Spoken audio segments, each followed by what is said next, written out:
Kubeza watu, kuwaongelea watu vibaya.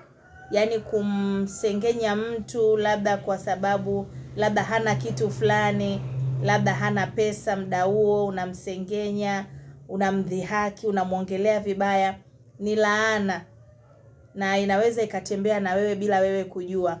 Yaani mimi nimekuja kugundua mara nyingi mimi huko nyuma, yani nilikuwaga nina tabia ya kubeza watu kwenye vitu. Unajua ile ukiwa msichana.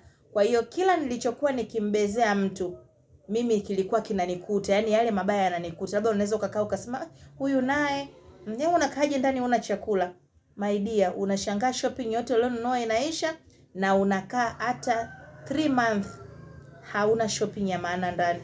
Kwa sababu ulimbeza mtu kwa sababu ya kutokuwa na shopping. Hujui nyuma ya yeye kutokuwa na shopping ni kitu gani. Jamani, kila kitu huwa kina history. Yaani usije ukambeza mtu kwenye jambo lolote kwa sababu huwezi jua yule mtu kwa nini kwenye situation kama hiyo. Ni sawa hii ya unamkuta mtu ni single mother. Yaani huyo naye mtu anashindwa kutulia na wanaume. Mtu anakaa kulea mtoto mwenyewe au analea watoto mwenyewe.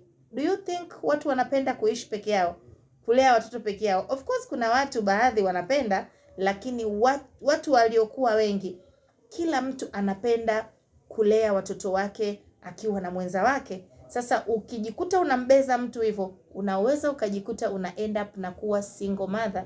Na kama naongea uongo, watu ambao kitu kimeshawakuta waseme kwenye comment. Jamani, ukitaka kuishi maisha mazuri sana in this world, acha kubeza watu. Yaani ukikuta changamoto ya mtu, kama huwezi kumuombea, keep quiet. Shut up your mouth. Yaani kama huwezi kumuombea, kaa tu kimya. Nyamaza tu, haitakukosti chochote. Yes.